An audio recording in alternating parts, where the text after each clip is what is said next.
with the obvious exception of Robin. I may not have been exposed to the Teen Titans from infancy, but it was early enough that I could never determine my definitive introduction. House ads, guest appearances, the 1966 cartoons. I do recall the hullabaloo surrounding the arrival of the new Teen Titans, so I tried the first issue I recall finding on the newsstand a bit after the first year. New Teen Titans was DC's answer to the X-Men at a time when X was my favorite letter in the comics alphabet, and DC stood for deficient. Even if the book didn't often come home with me, New Teen Titans was accessible and interesting enough that I at least routinely tossed through it on the stands. The truth is, the book was overrated in its early years anyway. Taking a while for Marv Wolfman to figure out how to approach the team is more than an opportunity to ape Chris Claremont. It certainly wasn't George Perez's best work, thanks to Romeo Tangal's inferior inks. Going into the third year, Perez often inked himself or had better embellishers like Dick Giordano or Mike DiCarlo, while Wolfman began introducing key figures like Terra and Adrian Chase. For me, it was the second 2 years where Titans earned their name, from Vigilante to Who is Donna Troy to the Judas Contract, and its fallout before culminating in the Trigon arc that launched the Baxter format series. I still wasn't a regular reader of the book, picking up random issues as I found them, or just found them interesting. Curiously, I was into the oddball supplemental material and Tales of the New Teen Titans, spotlighting goons like Jericho before the title went all reprint. Out of nowhere, I up and bought a Teen Titans Spotlight starring Aqualad with trippy Eric Larson art for reasons I cannot explain. I can still find the books at convenience stores well after the franchise had gone out of style, but my interests had drifted elsewhere, and eventually the Titans disappeared from the shelves. In 1989, I had a neighborhood comic shop for less than a year before the doors closed without warning one day, but that was still the longest I'd had the opportunity to consistently shop at a direct market outlet up to that point. Thanks to the Titans having gone in the toilet following Perez's departure and Wolfman's years-long writer's block, I managed to fish a bunch of prime back issues out of quarter boxes. A couple of years later, at one of the mall bookstores, I found an issue of the rebranded New Titans with inexplicable former favorite Jericho menacing his friends and flouting the fashion police with his god-awful shoulder-length perm. It was enough to pique my curiosity and make the trip home, but not without taking massive sun damage on a particularly sweltering summer day from just an hour or so sitting in a parked car. I immediately fell in love with the exciting art team of Tom Grummett and Alvey, while Marv Wolfman was finally firing on all cylinders again in the midst of the status quo shattering Titans Hunt mega arc. Despite continuing to fund a slew of their ongoing titles, the esteem of the letter X was beginning to sink for me at Marvel. I'd been hugely excited by Rob Liefeld's final issues of New Mutants transitioning into X-Force, and the creative resurgence of X-Men under Jim Lee prompted a new primary series, but those books soon proved to be fandom-breaking disappointments. Within 2 years, I would drop every X title, replacing them with the growing Titans franchise. I moved to another state, and another nearby comic shop that happened to have the majority of the original New Teen Titans back issues I didn't already have in their cheapie bin. Plus, I bought full-price back issues backwards on New Titans until I had the entire Grummett run. I was all in on Titans Hunt, and while the book had peaked for me with that arc, I continued to enjoy the next phase, involving a Titans team from a dystopic future with shades of future past trying to change the present. The crossover Total Chaos was a big deal for me, since it got me to retroactively follow the Deathstroke Terminator solo series and the newly launched Teen Titans with its multitude of variant debut issues, each containing a different bonus origin story for the individual members of the team. A year earlier, the only DC titles I was following were the Sandman and the 2 JLI books. The Titans alone had doubled that number. A year later, I was up to about 14. Just as DC was becoming my primary collecting home, the Titans were falling apart. Their resurgence had largely been engineered by editor Jonathan Peterson, who quit to go freelance and took Teen Titans artist Kevin McGuire with him after just 3 issues. Peterson had been developing Phil Jimenez, though, who took over the art chores and proved a revelation. Tom Grummett departed, replaced by the fair Bill Jaska for a few months before a disastrous bi-weekly schedule necessitated a run of terrible fill-in artists. Marv Wolfman briefly played with turning the New Titans into a quasi-horror title, but then gave in to the worst visionless, hackneyed 90s extreme, directionless treadmill jogging. Jimenez took over writing Teen Titans with a not ready for prime time Terry Dodson on very bad art, and a buddy of his with an advertising background scripting the now absolute slog of a book. After a brief shining moment of murdering X-Force analogs and kicking Just League members in the nards, the ultimate badass Slade Wilson eventually returned to being Wild Dog with a sword. Zero Hour blessedly put Teen Titans down and made Deathstroke a Highlander with more interesting art. New Titans was forced to give up Nightwing and jettison most of their core members in favor of whichever youth heroes DC was pushing at the moment. Despite featuring the rookie Green Lantern Kyle Rayner romancing Darkstar Donna Troy alongside a positively cherry Impulse and even Supergirl, the soul and storytelling had clearly gone out on the title. After one of the lengthiest tenures in comics, Marv Wolfman and his former fan favorite title were both put out to pasture, while fill-ins wrapped up Deathstroke. I go into this to try to explain what a perfect storm the Bloodlines event was for me as a reader. I'm leaving my Marvel titles, I'm leaving the X-Men, I'm looking for something new. I had tried the Lobo Paramilitary Christmas special and enjoyed that, which led me to Lobo's back, and then Lobo was the first annual in the crossover. I just started picking up the Superman titles with Reign of the Supermen, and all of these new characters that they just introduced were featured in the Superman annuals, so I wanted to pick up at least Superman Man of Steel annual. I was also still buying the Nightfall books, and the Shadow of the Bat annual was tying into that. So in the first month of releasing, the only real add-on for me was The Flash. It wasn't really until the second month of Bloodlines annuals that I had to make a conscious choice of whether or not I was going to continue to buy all these books. It was the first instance of me trying to sample an entire universe worth of titles via an event, and it was right up my alley because at that time, I think Aliens was still my all-time favorite movie. The advance art by Art Adams and Christian Alamy was gorgeous. The concept seemed really cool, and shipping the first week of that second month was New Titans Annual number 9, which was a book I was totally going to buy anyway. It's funny because upon reading it, it was immediately the worst of the annuals I'd read up to that point, and remains so to this day. At least one of the worst. It's one of the worst Titans stories I've ever read. I hate it so much that it contributed to the long hiatus of this podcast because I'd already finished the Flash episode, and then I got distracted by other things, and in trying to motivate myself to go back to Bloodlines, I had to keep saying, well, do I want to do this thing that's interesting to me right in front of me, or do I want to cover the New Titans Annual? And the New Titans Annual was going to lose every single time, easy. But what I didn't appreciate at that time was this story wasn't really an aberration. It was a harbinger of things to come. The very next issue of New Titans, released a few weeks later, was 100, the last by Tom Grummett, the start of a new story arc that wasn't going to go anywhere good. It had a really dumb, enhanced cover, some kind of prismatic foil for no good reason. So basically the title that was bringing me into the DC universe, a title that had a significant impact on getting me to try Bloodlines, was basically going to suddenly bottom out during Bloodlines. But it was hard to see that at the time because it was a fill-in team of unknown talents working on the annual. The story was called The Red Hand Blues, and it opens in New Orleans, Louisiana, where an out-of-work actor named Joe Christmas had somehow managed to cast himself in the role of a voodoo priest and pull together a cult that sacrificed animals in graveyards. As it happened, their voodoo hoedown attracted the attention of the Bloodlines parasites, Lysic and Praetor. And it's funny, in the midst of this really dark, muddy, flatly colored book, seeing this giant pink Lysic suddenly appear on a 2-page spread. The parasites kill much of the group, sucking out their spinal fluid, but Joe Christmas, believing them to be these voodoo gods, basically cut a deal with them to go out and find them more victims to suckle upon, so long as they spared him and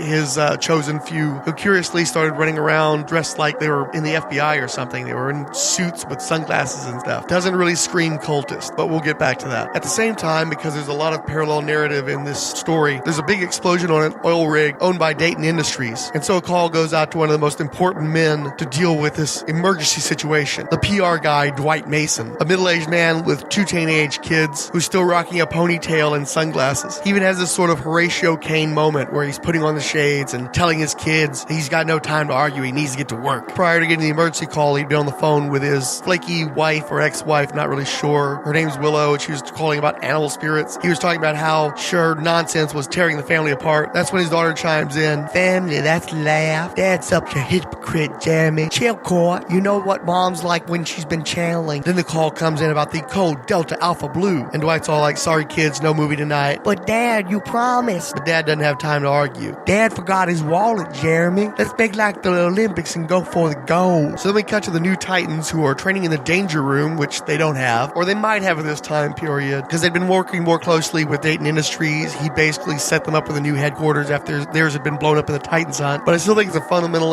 misunderstanding on the part of the guest creative team that they think the New Titans are basically Steve Dayton's lackeys. Orders them to New Orleans to deal with that oil rig disaster. And see, before that, during their training session, you get this 2-page spread where you see a bunch of figures and a bunch of speed lines, but you don't really see a lot else. So it's like you're fighting their own backgrounds and destroying them because figures are easier to draw and more interesting. And there's a lot of stalling techniques like that in the book too. There's a ton of double-page spreads and splash pages that are completely unnecessary, but they take up space because despite having these 3 different narratives going on, none of them are very substantial, and this is a long annual. But these moments also necessitate pithy dialogue during the fights. And so the writers show they don't really know the characters well, they don't know how to write that sort of pattern, and it just makes the story extra painful to read. At times I just wish they'd dropped the dialogue entirely and told the story in pictures, especially because they decided that Arsenal was going to be the Wolverine of the group and that Nightwing was going to be the Cyclops. And so Arsenal, I should point out, is Roy Harper, former Speedy, former sidekick of Green Arrow. Nightwing is, of course, Dick Grayson, formerly the original Robin. And even though Nightwing's been leading this team for over a decade in publishing time at this point, Roy's all second-guessing him and telling him he doesn't know how to lead, and here's what we should really be doing, and getting all up in his face. It's stupid, it doesn't fit the character, and yet you do kind of have that start to happen in the New Titans book because they're setting up the Batman publishing group, taking Nightwing away from the Titans and bringing him back into the Batman family. What's also funny is once the Titans are in New Orleans, suddenly Aqualad shows up. He'd just been redesigned in a flashier costume, and they teased reintegrating him into the team at that point in time, but it never actually happened, and the costume got very little play. I think the only other place it turned up was in the short-lived Aquaman series from the same time period. but it still would have made more sense for him to have already been involved with the Titans and gone to New Orleans with them instead of randomly showing up because of the oil spill and lecturing them about how people are polluting the environment. And it reminds me in the same time period, there was a real big push for environmentalism, and Earth Day was a big deal that year. And so it's just one more instance of jumping onto a fad. But anyway, Red Star uses his heretofore never referenced super swimming ability to scoop up a bunch of mud, and Aqualad swims around in a circle to create a whirlpool, and somehow that sucks up all of the, I guess, oil or chemicals or whatever, and then Starfire blasts it with her incredible heat powers, which she doesn't have. And so they turn all those chemicals into a gigantic diamond, which is a very comic booky thing to do, but not really something that these particular heroes would be prone to doing. Just like at one point, Starfire showing off her superhuman strength to like fortify a wall or something, and it's like, I think she might have some slightly enhanced strength, but you don't really see that very often, and all the characters are talking in these goofy manners that doesn't fit the characters, and it's just bad all around. Oh, and also they throw in a Swamp Thing cameo because they're in Louisiana. How can you not? So after that's resolved, Arsenal flies off the handle and starts screaming at people, including Dwight Mason, who gets defended by another mucky muck of the plant named Jill Gillespie. And so Arsenal's screaming at her now, and she's screaming at him back, and then she starts to storm off, and then Arsenal does this whole 180 and flirts with her, and they have a date. This goes beyond bad superhero writing. People aren't even writing human beings correctly, which, by the way, also extends to aliens, because there's this whole thing where Lysick wants to go hunting for more humans, and Praetor's like, hey, let the voodoo guys bring us food. We've got it good here. Let's not make too much of a scene. We don't want to attract too much attention. There's a full page shot of Praetor just telling Lysick to behave, and Lysick saying, okay, I'll obey for now. And the very next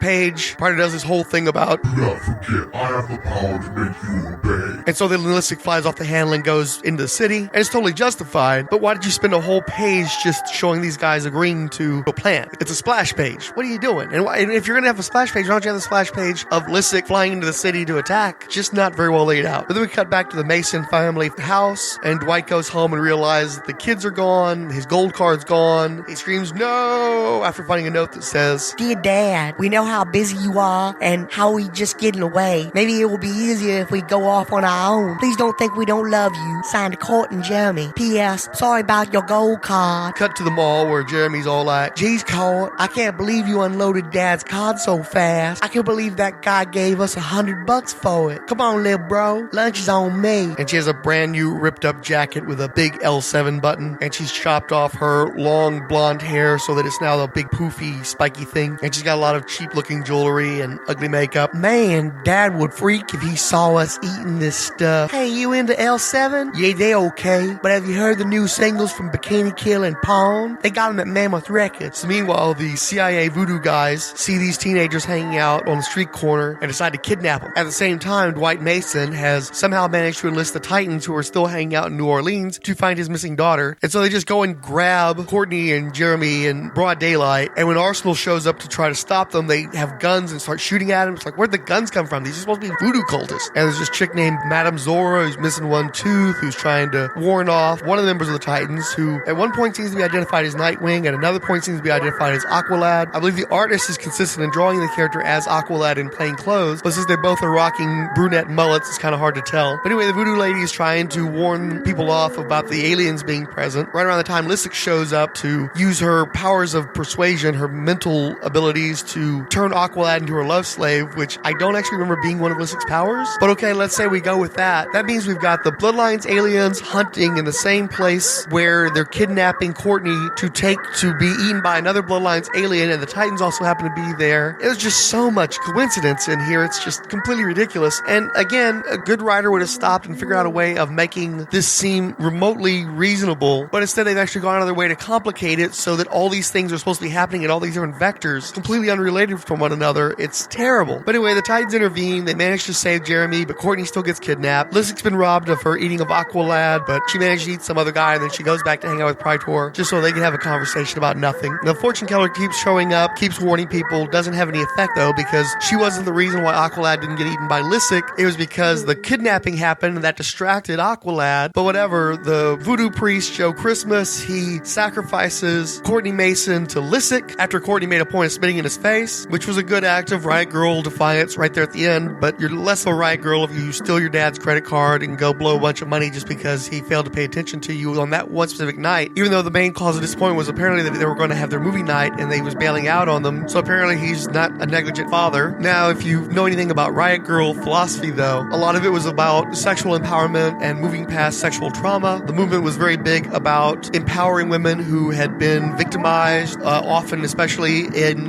middle-class white neighborhoods, and matters of incest. So perhaps we're supposed to think that Dwayne Mason was going after his daughter, but there's nothing in the story that would tell you that. So you have to bring that reading to it. And you also have to have a working knowledge of a microcosm of feminism that was really centered in the American Northwest in 1993. It was not at all mainstream. So it's asking you a lot, and it's not telling you much. And you're having to basically bring your own baggage to it to even make that work. Otherwise, Courtney Mason is just an awful, awful character. And to be perfectly honest, she kind of already is anyway. So I'm torn between wanting to be supportive of the whole Riot Girl, girl power aspect, and just thinking Courtney's terrible because everything they tell us in the actual story, she pretty much is, with the exception of defending her brother from the voodoo cultist kidnap. Anyway, regardless, she's dead, and her body's been left to be eaten with a bunch of other people amidst some crocodiles. But then her new blood powers kick in, and she knocks away the crocodile. And as she's making her way back out of this swamp, she finds a sign that has something to do with animal reserve and no re-entry or something like that. And so the sign's been beaten up, and the only letters that are still clear are Anima. So she's like, Anima, is that my name? And it's like, no. And what's wrong with you? Who would even draw that conclusion at all, ever, in any kind of history? Even if you're an amnesiac, even if you've just been attacked by an alien, how do you come up with there's a beat up sign on a chain link fence that's got the letters A-N-I-M-A on it? That must be my name. What? Oh, and just because there isn't enough coincidences already, Panther happens to be looking in the bayou for Courtney, I guess, finds her, but instead of trying to subdue her, she starts attacking her, and it's all just an opportunity to show that one of Anima's powers is to suck out the life energy from other people, which you may recall was pretty much Joe Public's power. So we're already repeating ourselves, and this is like, what, the 6th annual? And you really have to read the dialogue to understand what the heck's happening, because on page 44, yeah, we're on page 44, guys, the artist decides he only wants to draw one figure, so he does a full figure of Courtney Mason, and Panther is merely a silhouette for the entire rest of the page, except for the very last one where she's in deep shadow, where she starts to recover and gets really mad and goes after Anima with the intent to fight her, even though the whole point is to be finding this missing person. This story sucks. So anyway, Panther ends up going back to the Mason house and telling Courtney's father and brother that she found Courtney, so they all go back to the swamp again looking for her. But as it happens, despite being amnesiac, Courtney herself had already made her way home, so they just come right outside and there she is. But then she freaks out and uses her powers on her brother and father, ages them both prematurely. Her father gets gray hair, her brother ages several years, it looks like, because he was a younger boy and now he's full-on teenager, roughly the same age as Courtney or perhaps older. But by attacking her family, Anima does finally remember who she is, just in time to have a bunch of pathos about having to leave her family because she's done them harm and she doesn't want that to happen again, intending to motivate her character's future journeys. So then she walks off, even though the entire Titans team is in the Mason house. They could have followed her, and somehow she manages to walk from her house, and then bam, she's right back in the bayou again, back to the voodoo cult, who are preparing to sacrifice more people to the parasites. And that's when Courtney finally fully manifests the Animus, which is basically the demonic masculine energy being that, if I recall a little bit of psychology, is supposed to be like in men, the feminine aspect is supposed to be the anima, and in women, the male aspect of their psychology is supposed to be the animus. And so all of her, I guess, her masculine anger is supposed to be personified by this being, but they're really unclear whether or not the animus actually has a completely distinct personality and existence separate from Courtney's. The animus appears to be a separate entity from her that manifests at her pleasure, but then it also tries to manipulate her and does things that are somewhat against her directions. It's very unclear in this story, not a lot to work with. But regardless, Courtney sends the animus against the voodoo cult, but then she gets smacked in the back of the head by Joe Christmas. Then the Titans show up, and everybody's fighting everybody. Joe Christmas then turns and tries to kill one of the members of Courtney's family. She's like, no one hurts my family, and sucks all the life from Joe Christmas until he's a oozing skeleton. And then after that, she forms this spiky purple arbor all around herself to help her to fight the Bloodlines parasites. In particular, Praetor kicks the heck out of Red Star and is about to eat him when Anima manages to rip through his armor with this dagger fist she's got. That sends the parasites scurrying away. The Titans have been beaten so badly they can't really follow, and so they're just trying to collect themselves and make sure that the Masons are okay. Stop, don't come any closer. Colt, you killed that man. I didn't mean to. It was an accident, but I'm not sorry. I've changed, Jay.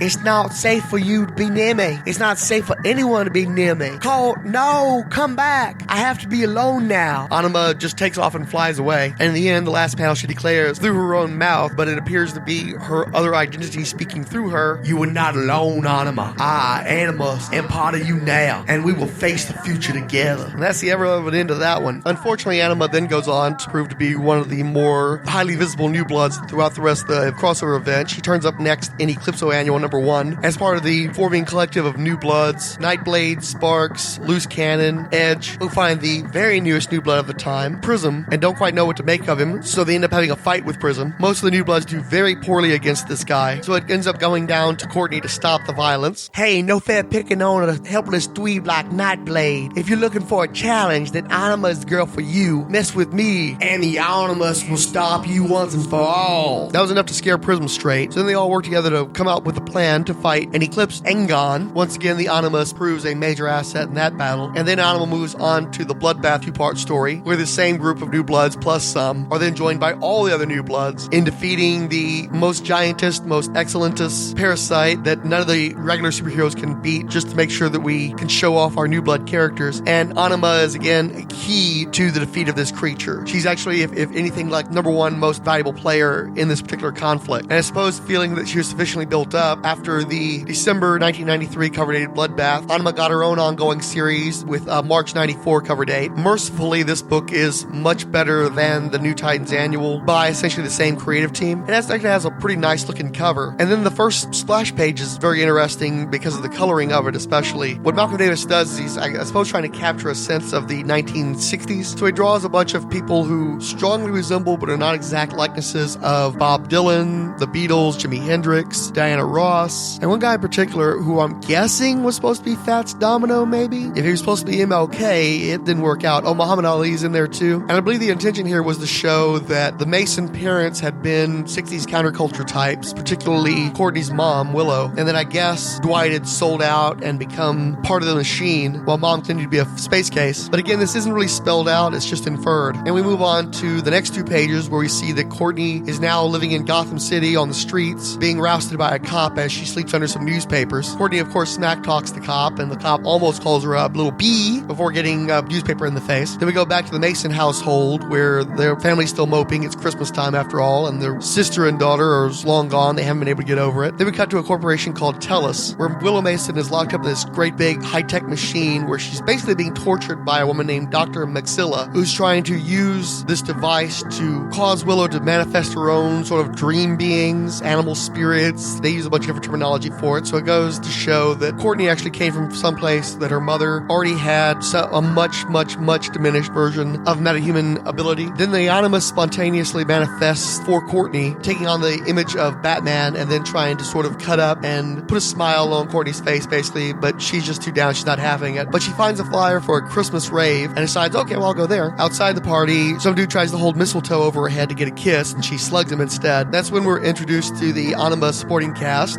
3 ladies, Allison Hell, Judy, and Liv. And the guy that Anima just slugged was Slam Shiner, this gambit-looking dude who's apparently a walking bag of hormones, who's always, trying to get with the girls. And the other ladies in the band that they're all in just try their best to put up with him. The band's called Boojum, and they jam for 2 pages while Courtney dances, and there's lots of captions about how this is making her feel better, blah, blah, blah. Liv tries to talk Courtney into coming with Boojum to hang out at this flop house that they have because it's clear that she has no place to go. But Courtney cuts out because she's afraid that she's going to accidentally absorb their life energy. But then shortly afterwards, Courtney gets jumped by a gang called the Scorpions as part of an initiation where basically one of the ways to get into the gang is to rape somebody or get raped yourself. But then a bunch of other girls come out to save Courtney, sort of, kind of. She was pretty much going to take care of herself. And they weave tasers like you were flicking a bic at a concert to show that they're empowered. They're not going to let this raping happen. And apparently some of the members of the group had already suffered through that particular trauma, which is something that comes up overtly throughout the early issues of Anima. Courtney does ultimately decide to go back with Boojum to their nasty flop house, because at least it's a place to stay in the cold of the winter. Cut back to the Mason household, where the family is watching Courtney's favorite movie, It's Wonderful Life, by candlelight, doing their best to show how super duper depressed they are. Cut back to the Scorpions beating up Squarehead for failing to rape Anima and giving him one more chance before he gets done his own self. So the Scorpions go out looking for Anima again. They find him in the tenement. The Animus is manifested. Between Courtney slugging him with her fist and the Animus manifestation, they make short work of the Scorpions again. And the issue ends with Dwight Mason getting a call from Special Agent Kyle Woodley, who is trying to find Courtney, supposedly to help bring the family together. But apparently this person is actually an agent of the organization ODD, and has some nefarious intent toward Anima. Now, I've also read the second issue of the book, and I don't want to go into too much detail because the story doesn't finish there, but the short version is Slam gets tricked into signing up for a rehab clinic by the promise of getting with a cute girl. The clinic is called New Dawn, and it's run by the Scarecrow, working under an alias, which would make a lot of sense if the story were still in Gotham, but maybe they got a nasty note from the Batman editorial office because suddenly everybody in the book up and moves to a new town called Rain City. That's an obvious analog for Seattle, especially because everybody's running around in grunge gear. But also the New Dawn Clinic has connections to Dr. Maxilla Yale, who is the sister of Willow Mason and the scientist who keeps torturing her to make or connect with the mythogenic unconscious. There's a lot of pseudo-scientific, metaphysical gobbledygook talked over several pages. And to be extra cute, they throw in a couple of scientists at a convention that are supposed to be Carl Jung and Sigmund Freud, plus somehow Albert Einstein is in the mix as well. They introduce a very young Asian thief into the group called Pockets, who runs around on skates and is a master sneak thief. Boojum eventually has to raid New Dawn to try to save their buddy Slam, but it doesn't go well because ultimately the Scarecrow manages to stick a needle in Anima, and that's where the issue ends on a cliffhanger. Unfortunately, neither the annual nor the early issues of Anima has one of those editorial pages that talks about the creation of the character, so I'm forced to rely on online resources. Comic Vine's entry for Elizabeth Pan says that she is a Nebula Award-winning author of science fiction and fantasy stories and novels. Her novels include Bibliomancy, Mortal Love, Saffron and Brimstone, Illyria, and Generation Lost. In 2006, Elizabeth Hand won the Nebula Award for the short story Echo. Hand has also published a number of Star Wars and X-Files tie-in novels, and she's literally written dozens and dozens of books. Her co-creator and good friend was Paul Whitcover, who is a Nebula Award-nominated science fiction writer who has written the books Waking Beauty, Tumbling After, Asylum, and Everland. Now, he's written considerably fewer books, and my understanding is he had a long-lasting case of writer's block, so maybe Marv Wolfman was contagious. All of the issues were drawn by a fairly obscure artist named Malcolm Davis, who left Anima after 4 issues to do Hulk 2099. He also did some work on Marvel Comics Presents, Judge Dredd magazine, and some continuity books. Given that the Titan Annual had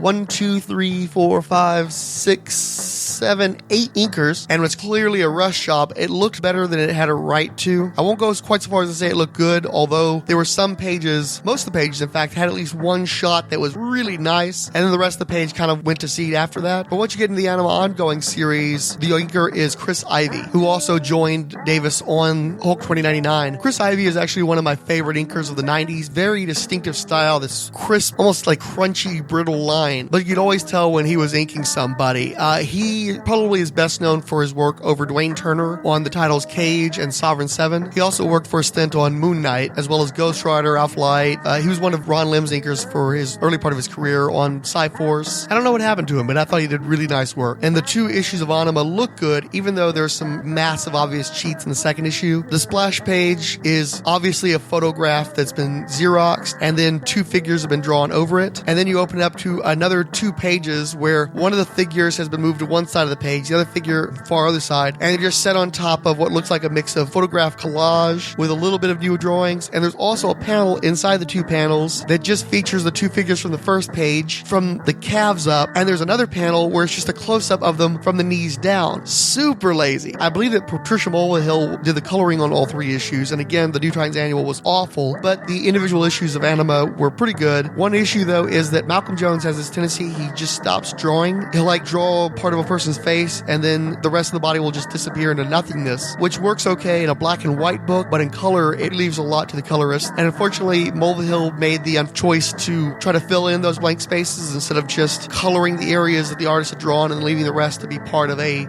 muted blue, for instance. So you'll just have this big block of flesh with no detailing to it in a geometric shape that's obviously not human. So it draws attention to some deficit in the coloring in terms of just the color principles at work. But some of the actual coloring, especially there's some early computer coloring here, looks pretty good for the time. But Mulvihill will then match Davis's laziness and have nothing but blue for the entire background. She doesn't do anything to correct Davis's deficits. She actually emphasizes them, which for all I know may have been a point. Maybe she was trying to show, hey, why don't you finish your drawing, sucker? But despite those problematic areas, the books actually look pretty good. It's just the writing continues to be absolutely terrible. The people writing this book are professional novelists, so Stephanie Meyer, so that doesn't necessarily give you a guarantee of quality. But for all I know, they're fantastic novelists. It's just that sometimes one skill set doesn't translate into another medium. You wouldn't take a Pulitzer Prize winning investigative journalist and have them do a screenplay for a Jason Statham movie. There's a different skill set at work there. And while I can see that Anima is trying really hard to capture the zeitgeist, in particular, they're trying to bring a lot of that Riot Girl philosophy into the comics, but they're doing it very poorly. They don't communicate their intentions very well, and especially all the rapiness feels more like an exploitation movie than a serious exploration of exploitation. It could be an unflinching look at the underbelly of society and the dark stuff that happens in the shadows, but instead it's just grody. It largely follows this kind of tropes that you would have found in a 70s vigilante movie. I think that there might have been higher intentions, but in execution, it's obvious and arch, very off-putting, to be honest with you. At some point, I would like to go back to Anima. I don't want to buy any more of these comics. I'm not in a big hurry to read any more of these comics, so we'll see what happens. It's midnight, the podcasting hour. Hello, listeners. It's your friend, PJ Frightful. That's PJ as in podcast jockey, and I'm dropping dreadful new episodes every 2 weeks. When the clock strikes midnight, the podcasting hour shines a candle on the dark corners of DC Comics. Those supernatural sagas of Swamp Thing, Deadman, The Spectre, and more. The podcasting hour. It's a rotating anthology series boasting the terrifying talents of Ryan Daly, Rob Kelly, Paul Hicks, Ben Avery, Doug Zawisza, and other unfortunate souls. Prepare for the unexpected, open a doorway to nightmare, and enter the houses of mystery and secrets. The moon is full, and the dark spirits are rising, for it's midnight, the podcasting hour. Coming this Halloween, part of the Fire and Water Podcast Network. Beware.